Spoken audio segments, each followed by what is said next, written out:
Engage ಆಗಿದ್ದಾರೆ. ಒಂದು ವೃತ್ತಿ ರಂಗಭೂಮಿಯಲ್ಲಿ ತೊಡಗಿಸ್ಕೊಂಡಿದ್ದಾರೆ, ಇನ್ನೊಬ್ರು ಹುಷಾರಿಲ್ಲ, ಸೊ ಇನ್ನೊಬ್ರು ಬಂದಿಲ್ಲ. ಇಷ್ಟ ಬಿಟ್ಟರೆ ಮಿಕ್ಕಿದ್ದು ಎರಡೂ ಟ್ರಯಲ್ಗಳನ್ನು ತೋರಿಸಿದ್ದಾರೆ. ಮುಂದುವರೆದು ಜಯಶ್ರೀ ರಾಜ್ ಅವರು ಮಾತಾಡ್ತಾರೆ. ಸರ್, ಈ ಸಿನಿಮಾದ ತಂತ್ರಜ್ಞರು MRCನು ಕ್ಯಾಮ್ರಾ ಮಾಡಿದ್ರು, ಆಮೇಲೆ ಮ್ಯೂಸಿಕ್ ಸ್ಯಾಮ್ ಅವರು ಮಾಡಿದ್ರು. ದಯವಿಟ್ಟು ಸ್ಯಾಮ್ ಅವರು ಬರಬೇಕು ಮೇಲಿದೆ ಚೇರ್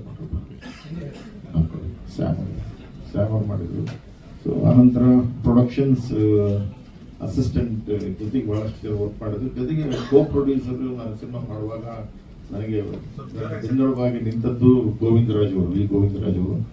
ಗೋವಿಂದರಾಜ್ ಅವರು ಸ್ಟೇಜ್ ನಂಬರ್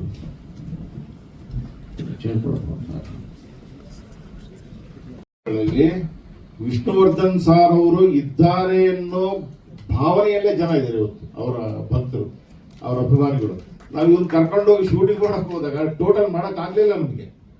ಅಷ್ಟು ಜನ ಉತ್ಕೊಂಡ್ರು ಚಿತ್ರದುರ್ಗದಲ್ಲಿ. ನಮ್ಗೆ ಟೋಟಲ್ ನಾವು ಜಾಮ್ ಆಗ್ಬಿಟ್ಟು ನಾವು ಏನ್ ಮಾಡೋದು ಗೊತ್ತಾಗ್ತಾ ಇಲ್ಲ ನಮಗೆ. ಈಗ ಮೂವ್ ಆಗ್ಲಿಲ್ಲ ಟೋಟಲ್. ನಾವು ಯಾವ ಇದನ್ ಮಾಡಕ್ ಆಗ್ಲಿಲ್ಲ. ಇಮಿಡಿಯೇಟ್ ಆಗಿ ಇಲ್ಲ ಹೊರಟು ಬಂದ್ಬಿಟ್ಟು ಸುಮ್ಮನೆ ಆಮೇಲೆ ಒಂದಕ್ಕೊಂದು ಬೆಳೆದು ಏನಾದ್ರೂ ಆದ್ರೆ ಕಷ್ಟ ಅಂದ್ಬಿಟ್ಟು ಇಮಿಡಿಯೇಟ್ ಆಗಿ ಹೊರಟ್ಬಿಟ್ಟು ಬಂದ್ಬಿಟ್ಟಿವಿ. ಅದಾದ್ಮೇಲೆ ಮತ್ತೆ ಮುಂದಿನ ವರ್ಷಕ್ಕೆ ಮತ್ತೆ ಪ್ಲಾನ್ ಹಾಕೊಂಡ್ವಿ. ಹಂಗ ಹಾಕೊಂಡು ಅದನ್ನ ಎಲ್ಲೆಲ್ಲಿ ಮಾಡ್ಬೇಕಾಗಿತ್ತು ವರ್ಕ್ ಮೊದಲೇ ಪ್ಲಾನ್ ಮಾಡಿ ಆಮೇಲೆ ಶೂಟ್ ಮಾಡಿ ಇವ್ರು ಏನೇನು ಜಾಗಗಳಿದ್ದನ್ನು ನೀಟಾಗಿ ಇಟ್ಕೊಂಡು ವರ್ಕ್ ಮಾಡಿ ಜನಗಳು ಸ್ವಲ್ಪ ಅವಾಗ ನಮಗೆ ಕೋಆಪರೇಟ್ ಮಾಡಿದ್ರು. ಅಲ್ಲೆಲ್ಲೆಲ್ಲ ನಾವು ಸ್ವಲ್ಪ ಬಂದೋಬಸ್ತ್ ಮಾಡ್ಕೊಂಡು ಮಾಡಿದ್ವಿ.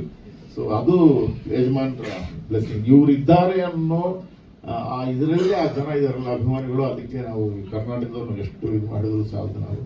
ಸೊ ಈ ಸಿನಿಮಾದ ಆಯ್ಕೆ ಪ್ರಕ್ರಿಯೆ ಕಲಾವಿದರದು ತಂತ್ರಜ್ಞರದು ಎಲ್ಲ ಮಾಡಿಕೊಂಡು ಇಡೀ ಸಿನಿಮಾವನ್ನು ತಂದು ನನಗೆ ಇಟ್ಟಾಗ ಎಲ್ಲ ನಮ್ಮ ಪಲಕಿ ಫಿಲ್ಮ್ ಇನ್ಸ್ಟಿಟ್ಯೂಟ್ ಹುಡುಗರನ್ನ ಏನೇನು ರೆಡಿ ಮಾಡಿದ್ದೆ ಅವ್ರನ್ನ ಇನ್ನೊಂದ್ಸರಿ ರೆಡಿ ಮಾಡೋಕ್ಕೆ ಶುರು ಮಾಡಿದೆ. ಎಲ್ಲರೂ ಎಲ್ಲ ವಿಭಾಗಗಳಲ್ಲಿ ಕೆಲಸ ಮಾಡಿದರು. ಗೋವಿಂದ್ ಅವರು ನಿರಂತರವಾಗಿ ರಂಗಭೂಮಿಯಿಂದ, ರೈಲು ರಂಗಭೂಮಿಯಿಂದ ಅವ್ರ ಜೊತೆಯಾಗಿ ಬಂದರು. ಆಮೇಲೆ ಹುಡುಗರೆಲ್ಲ ಬಂದು ಕೈ ಜೋಡಿಸಿದರು. ಒಟ್ಟಾರೆ ಎಲ್ಲ ಸಿನಿಮಾವು ಬಾದಾಮಿ, ಐಹೊಳೆ, ಬನಶಂಕರಿ ಮತ್ತೆ ಬೆಂಗಳೂರು, ಚಿತ್ರದುರ್ಗ ಮುಗಿಸ್ಕೊಂಡು ಸಿನಿಮಾವನ್ನ ಮುಂದಿನ ತಿಂಗಳು ಏಪ್ರಿಲ್ ನಾನು ಇದನ್ನ ತೆರೆಗೆ ತರಲಿಕ್ಕೆ ಇಷ್ಟಪಟ್ಟಿದ್ದೇನೆ. ತಾವುಗಳು ವಿಚಾರವನ್ನ ಪ್ರಚಾರ ಮಾಡಿ ಇದಕ್ಕೊಂದು ನ್ಯಾಯ ಒದಗಿಸ್ಕೊಡ್ತೀರಾ ಅಂತೇಳಿ ಒಂದು ಮನವಿ ಅಷ್ಟೇ. ಅದು ಬಿಟ್ಟು ಹೆಚ್ಚೇನಿಲ್ಲ ಅಷ್ಟೇ. ಕಲಾವಿದರನ್ನ ಬೆಳ್ಳಿ ತೆರೆ ಮೇಲೆ ತೋರಿಸ್ತಕ್ಕಂಥ ಒಂದು ಪ್ರಯತ್ನವನ್ನು ಮಾಡತಕ್ಕಂಥ ಸಾಹಸವನ್ನು ಮಾಡಿರ್ತಕ್ಕಂಥ ನನ್ನ ಗುರುಗಳಾಗಿರ್ತಕ್ಕಂಥ ರಾಧಾಕೃಷ್ಣ ಪಲಕಿ ಗುರುಗಳಿಗೆ ವಂದಿಸುತ್ತಾ, ಕನ್ನಡ ಚಿತ್ರರಂಗದಲ್ಲಿ ಬಹಳಷ್ಟು ಜನ ತಾಂತ್ರಿಕ ವರ್ಗದವ್ರನ್ನಾಯಿತು, ನಟರನ್ನಾಯಿತು, ಪ್ರತಿಯೊಬ್ಬರನ್ನು ಕೂಡ ಒಂದು ಮೇಲ್ಮಟ್ಟಕ್ಕೆ ತಂದು ಅವರ ಬದುಕನ್ನು ಉತ್ತಮ ರೀತಿಯ ಅನಾವರಣ ಮಾಡತಕ್ಕಂಥ ಕಾರಣೀಭೂತರಾಗಿರ್ತಕ್ಕಂಥ ಎಲ್ಲ ಮಾಧ್ಯಮ ಮಿತ್ರರು ನನ್ನ ಹೃದಯಪೂರ್ವಕವನ್ನು ಅರ್ಪಿಸ್ತಾ ಇದ್ದೇನೆ. ಸ್ವೀಕರಿಸಿ ಆಶೀರ್ವದಿಸಿ. ನಾನು ವೃತ್ತಿರಂಗಭೂಮಿ ಕಲಾವಿದ. ನನ್ನ 3ನೇ ತಲೆಮಾರು ವೃತ್ತಿರಂಗಭೂಮಿಯಲ್ಲಿ ನಡೀತಾ ಇರೋದು. ನನ್ನ ತಾತನವರು, ನನ್ನ ತಂದೆ, ಇಡೀ ನನ್ನ ಕುಟುಂಬವೇ ನಾವು ವೃತ್ತಿರಂಗಭೂಮಿ ನಾಟಕ ಕಂಪನಿ ಕಲಾವಿದರು. ಇದರಲ್ಲೇ ಬದುಕನ್ನು ಕಟ್ಟಿಕೊಂಡು ಇದರಲ್ಲೇ ಬದುಕನ್ನು ನಡೆಸ್ತಾ ಇರ್ತಕ್ಕಂಥವ್ರು ನಾವು. ಸೊ ಇಂಥವ್ರನ್ನ ಗುರುತಿಸಿ ಒಂದು ಸಿನಿಮಾದಲ್ಲಿ ಆದರೂ ನಾನು ಕೂಡ ವಿಷ್ಣುಜಿರ ಅಭಿನಯ ಮಾಡ್ತಕ್ಕಂಥ ಸಂದರ್ಭ ನನಗೆ ನಾಟಕದ ಕಂಪನಿಯಿಂದಲೇ ನನಗೆ ಶುರುವಾಗಿತ್ತು. ನನಗೆ ನನ್ನ ನಾಟಕದ ಕಂಪನಿಯ ಗುರುಗಳು ನಾದೇ ನರಸಿಂಹಮೂರ್ತಿಗಳು ಅಂತ ಚಾಮರಾಜನಗರದವರು. ಅವರು ನನಗೆ ನಿನ್ನ ಪಾತ್ರದಲ್ಲಿ ನಿನ್ನ ಅಭಿನಯ, ನೀನು ಮಾಡ್ತಕ್ಕಂಥ ಹಾವ ಭಾವ ಎಲ್ಲ ವಿಷ್ಣುವರ್ಧನ್ ಅವರ ಹೋಲಿಕೆ ಆಗುತ್ತೆ.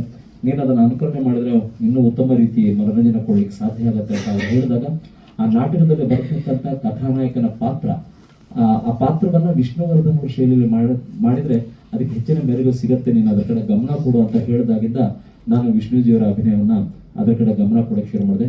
ಪ್ರತಿಯೊಂದು ನಾಟಕದಲ್ಲೂ ಕೂಡ ಆ ಕಥಾನಾಯಕನ ಪಾತ್ರವನ್ನು ವಿಷ್ಣುವರ್ಧನರು ಮಾಡದೇ ಇರೋ ಪಾತ್ರಗಳವೆಲ್ಲ ನಮ್ಮ ವೃತ್ತಿರಂಗಭೂಮಿ ನಾಟಕದ ಕಂಪನಿಯ ಪಾತ್ರಗಳೆಲ್ಲ ವಿಷ್ಣುಜಿಯವರು ಮಾಡದೇ ಇರೋದು. ಅದನ್ನು ಮಾಡಿದ್ರೆ ನಿಮಗೆ ಹೆಚ್ಚಿನ ಮೆರುಗು ಸಿಗತ್ತೆ ಅಂತ ಹೇಳಿದ ಮೇಲೆ ನಾನು ಅದನ್ನು ಶುರು ಮಾಡಿದೆ.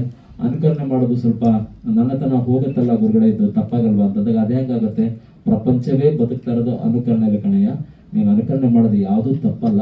ಪ್ರತಿಯೊಬ್ಬರು ಅನುಕರಣೆಯಲ್ಲೇ ಜೀವನವನ್ನು ಕಟ್ಕೊಂಡು ಬದಲಿಕ್ಕೆ ಸಾಧ್ಯ ಆಗಿದ್ದು. ಅದರಲ್ಲಿ ಯಾರು ಉತ್ತಮ ರೀತಿಯಲ್ಲಿ ಗೌರವ ಮಾಡ್ಕೊಂಡು ಹೋಗ್ತಾರೆ ಅದಕ್ಕೆ ಯಶಸ್ಸು ಸಿಗ್ತಾ ಹೋಗುತ್ತೆ. ಅದು ಮಾಡೋದ್ರಿಂದ ಏನು ತಪ್ಪಿಲ್ಲ ಅಂತ ಹೇಳಿದ ಮೇಲೆ ನಾನು ವಿಷ್ಣುಜಿಯವರ ಅಭಿನಯಕ್ಕೆ ಹೆಚ್ಚಿನ ಒಂದು ಗಮನವನ್ನು ಕೊಡ್ತಾ ನಾಟಕದ ಕಂಪನಿಯಲ್ಲಿ ಪಾತ್ರಗಳನ್ನ ಮಾಡ್ತಾ ಬಂದೆ. ಗುರುಗಳು ಸುಮಾರು ಕಡೆ ನನ್ನನ್ನು ನಾಟಕದಲ್ಲಿ ನೋಡ್ತಾ ಇದ್ರು. ನನ್ನ ಉತ್ತರ ಕರ್ನಾಟಕದ ಹೆಚ್ಚಿನ ನಾಟಕದ ಪಾಪ್ಯುಲಾರಿಟಿ ಅಂದರೆ ಚೆನ್ನಪ್ಪ ಚೆನ್ನೇಗೌಡ ಅಂತ ತಂದೆ ಮತ್ತು ಮಗನ ಪಾತ್ರ ಬರುತ್ತೆ. ಆ ಪಾತ್ರವನ್ನ ಎರಡು ಶೈಲಿಯಲ್ಲಿ ಮಾಡ್ತಿದ್ದೆ. ವಿಷ್ಣುವರ್ಜಿಯವರ ಶೈಲಿಯಲ್ಲಿ ತಂದೆ ಮತ್ತು ಮಗನ ಪಾತ್ರದಲ್ಲಿ ಕಾಣಿಸ್ಕೊಳ್ತದೆ. ಅದು ತುಂಬಾ ನಮ್ಮ ಕಂಪನಿಗಳಲ್ಲಿ ಹೆಚ್ಚಿನ ಒಂದು ಪ್ರಾಧಾನ್ಯತೆ ಬಂತು. ಗುರುಗಳು ನಮ್ಗೆ ಎಲ್ಲ ಕ್ಯಾಂಪಲ್ಲೂ ಬಂದು ಭೇಟಿ ಆಗ್ತಿದ್ರು. ಆದ್ರೆ ಇವರು ನನಗೆ ಬಂದು ಭೇಟಿ ಆಗ್ತಿರ್ಲಿಲ್ಲ. ನಾಟಕ ನೋಡ್ಕೊಂಡು ಹೋಗೋರು ಸುಮ್ಮನೆ ಎಲ್ಲ ಒಂದ್ ಕಡೆ ಪರಿಚಯ ಆದಾಗ ಸಹಾಯ ಅಂತ ಹೇಳೋದರು. ಅಲ್ಲಿವರೆಗೂ ಪಲ್ಲಕ್ಕಿ ಸರ್ ಅವ್ರ ಪರಿಚಯ ಇಲ್ಲ. ಇವರು ಇತ್ತೀಚೆಗೆ ಈ ಚಿತ್ರದ ಅವ್ರ ಗಮನದಲ್ಲಿ ಏನ್ ಬಂತು ಅವಾಗ ನನಗೆ ಫೋನ್ ಮಾಡಿ ಕರೆಸಿ ಕೂತ್ಕೊಂಡು ಮಾತಾಡಿ ಕತೆ ಬಗ್ಗೆ ಎಲ್ಲ ಹೇಳಿದ್ರು. ಮತ್ತೆ ಹೇಗೆ ಇದು ಮಾಡೋದಂದ್ರೆ ಇಲ್ಲಿ ವಿಷ್ಣುಜಿಯವರ ಅಭಿನಯದಲ್ಲಿ ಮಾಡೋಂಥದ್ದಿಲ್ಲ, ನೀವಾಗಿ ನಿಮ್ಮ ಪಾತ್ರವನ್ನ ಮಾಡಿ, ಅಲ್ಲಿ ನೀವಾಗಿ ನಿಮ್ಮ ಪಾತ್ರವನ್ನು ಮಾಡಿದ್ರೆ ಅದಕ್ಕೆ ಮೆರುಗು ಬರುತ್ತೆ.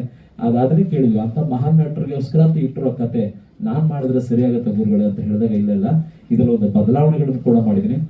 ಅವರ ಸವಿ ನೆನಪನ್ನ ಜನಗಳಿಗೆ ನಾವು ಉಣಿಸ್ತಕ್ಕಂಥ ಕೆಲಸವನ್ನು ಮಾಡೋಣ. ಮನರಂಜನಾ ಕ್ಷೇತ್ರದಲ್ಲಿ ಇದೀವಂದಾಗ ಒಂದು ಆರೋಗ್ಯಕರವಾದ ಮನರಂಜನಾ ಕೊಡೋಣ ಅನ್ನೋ ಅಂತ ಪಾತ್ರ ಯಾವ ರೀತಿ ಇಂಟ್ರಾಕ್ಟ್ ಮಾಡುತ್ತೆ ಅನ್ನೋದನ್ನ ಒಂದು ಆಲೋಚನೆಗೆ ತಗೊಂಡು ಒಂದು ಪಾತ್ರವನ್ನು ಸೃಷ್ಟಿ ಮಾಡೋದು ಹೇಗಿರುತ್ತೆ ಆ ತರದ ಒಂದು ಪಾತ್ರ.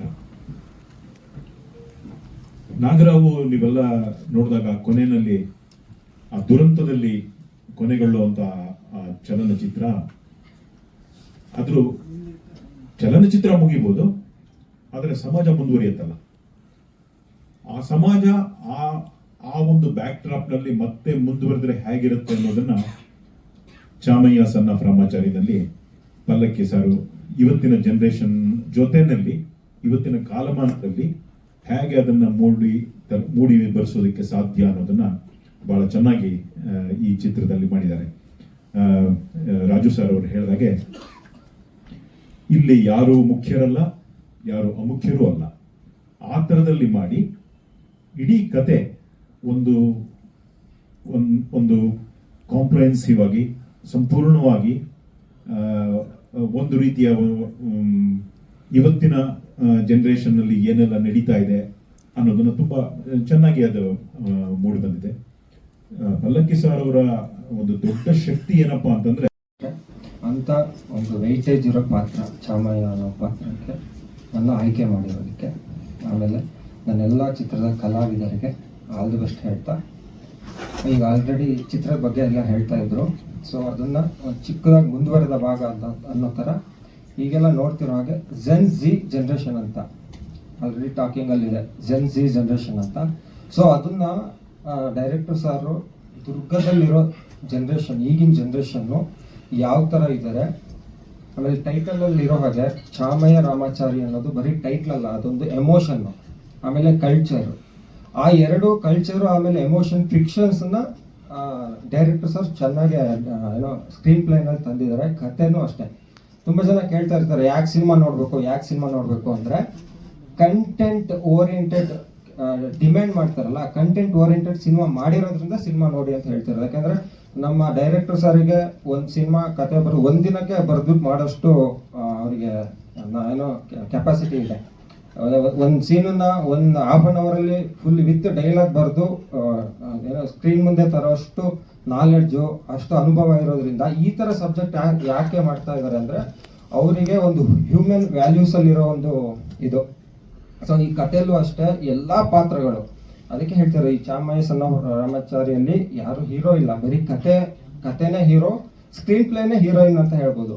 ಸೊ ಆ ರೀತಿಯಾದ ಒಂದು ಕತೆ ಇಟ್ಕೊಂಡು ಮಾಡಿರೋದು. ಅದೇ ನನಗೆ ಕತೆ ಹೇಳಿಲ್ಲ, ಆಕ್ಚುಲಿ ಟೈಟ್ ಹೇಳಿದಾಗ ತುಂಬಾ ನಡೆದ್ಬಿಟ್ಟೆ ಮಾಡ್ತಿದೀನಿ ಅಂತ, ವಿಷ್ಣುವರ್ಧನ್ ಸರ್ ಜೊತೆ ಮಾಡ್ತಿದ್ದೀನಲ್ಲ ಅಂತ ಫುಲ್ ಖುಷಿ ಪಟ್ಟೆ. ನಿಜವಾಗ್ಲೂ ನಂಗೆ ಆ್ಯಕ್ಚುಲಿ ಮಾತಾಡೋಕೆ ಆಗ್ತಿಲ್ಲ. ಸರ್ಗೆ ಥ್ಯಾಂಕ್ಸ್ ಹೇಳ್ತೀನಿ. ಹಾಗೆ ಟೀಮ್ ವರ್ಕ್ ಯಾರ್ಯಾರು ಮಾಡಿದ್ದೀರಾ ಅವ್ರಿಗೂ ಎಲ್ಲ ತುಂಬ ಧನ್ಯವಾದಗಳು. ಎಲ್ರಿಗೂ ಬಂದಂಥ ಎಲ್ರಿಗೂ ಧನ್ಯವಾದ. ನಿಜ ಮಾತಾಡೋಕೆ ಆಗ್ತಿಲ್ಲ, ಸಾರಿ, ನರ್ವಸ್ ಆಗ್ತೀನಿ. ಏನಿಲ್ಲ, ಈ ಸಿನಿಮಾದಲ್ಲಿ ಮದುವೆ ಸೀನ್ ಇತ್ತು, ಚಾಮಯ್ಯ ರಾಮಾಚಾರಿ ಮದುವೆ ಸೀನ್ ಇತ್ತು. ನಾವು ಕಿರಣ ಅಂತ ಒಬ್ಬ ಹುಡುಗ ಇದ್ದಾನೆ, ಅವನು ಅಲ್ಲೇ ಕಾಲೇಜಲ್ಲೇ ಇದ್ದ. ಅಲ್ಲಿ ಅದಾದ್ಮೇಲೆ ನಾನು ನೋಡಿದ್ದೆ ಇವತ್ತು, ಈಗ ಮದುವೆ ಈಗ ಬಂದಿದ್ದಾರೆ, ಮದುವೆಯ ವಿವಾಹ ವಾರ್ಷಿಕೋತ್ಸವ ಶುಭಾಶಯ. ಎಲ್ಲರಿಗೂ ಕೂಡ ಬಹಳ ವಿಶೇಷವಾದ ಏನಂದ್ರೆ ವಿಷ್ಣು ಸಾರ್ ಅವರ ಆಶೀರ್ವಾದ, ಅವರ ಪ್ರೇರಣೆ ಬಂದಿದ್ವಿ. ಸೊ ಇಲ್ಲಿ ಬಹಳಷ್ಟು